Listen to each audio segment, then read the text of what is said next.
Alrighty guys, so like I said, we're gonna break out lingual and facial and then maxillary into another video. Um, I mean, really they're not that complicated. They just might seem complicated when you have to see all of them at once.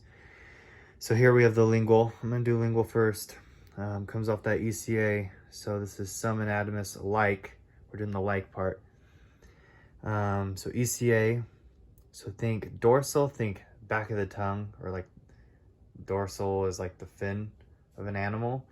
So just think like the back of your tongue. And then we have deep, which is kind of counterintuitive because something superficial to the face wouldn't be considered deep, but it's deeper from the ECA. So that's how I remember it, is it's like the deepest one. And then we have the sublingual, which would be completely under the tongue. It's the submost of these three branches. So some things to know about it is that it crosses cranial nerve 12, which is hypoglossal. So hypoglossal comes down and underneath. This is something to remember, is that it does not travel with its nerve. And we know that the nerve is superior to the artery.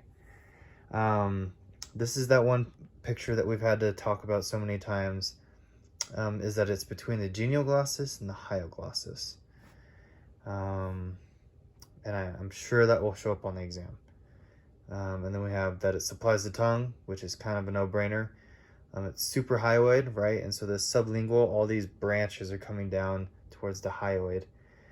So it would be above the hyoid. The sublingual gland, that's different than the submandibular gland. So sublingual gland goes with the lingual artery, floor of the mouth, and then the palatine tonsils. The dorsal portion, this back portion, remember that fin I was talking to you about? That's the posterior 2/3. We have the sublingual portion right here. It does the gland, the sublingual gland, the mylohyoid, oral floor, and the lingual gingiva of the mandibular teeth. So that lingual surface on that side. And then we have the deep lingual, which is the anterior 1/3, and it is also the terminal branch. The only other thing is that if there's a laceration that occurs, it's due to some sort of trauma. How it relates to us is if someone has a seizure in the chair, or due to anesthesia, if someone, just gnaws on their tongue enough to lacerate it. Okay, so the facial, I think, appears to be a lot worse than what it is.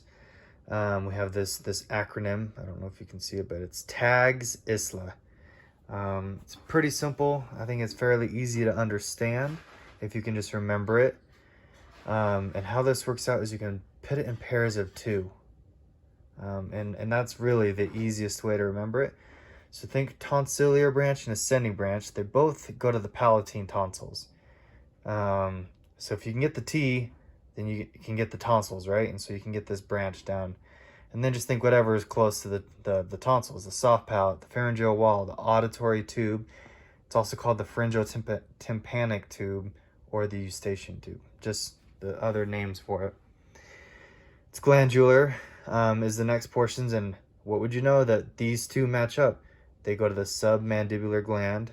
Submental goes to the submandibular gland and oral floor. So something to remember is the submental goes to the submandibular gland. Over here, the lingual, just because the gland is close doesn't mean that the arteries go to it. So we need to remember that submental goes to the submandibular gland. These next two are the lips. So inferior labial is the lower lip and superior labial is the upper lip. It's pretty straightforward. And the last two is the lateral dorsal nasal, which is the outside of the nose, and it's a terminal branch.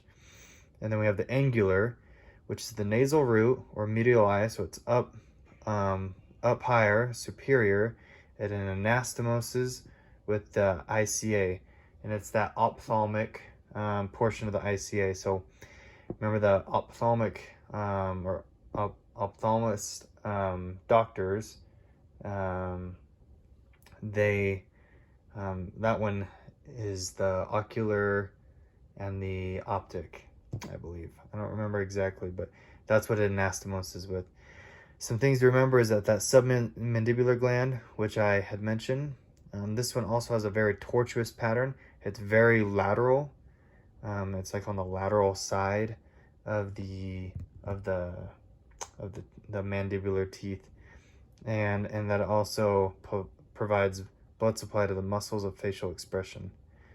So just to reiterate, we have tonsils, gland, lips, and nose.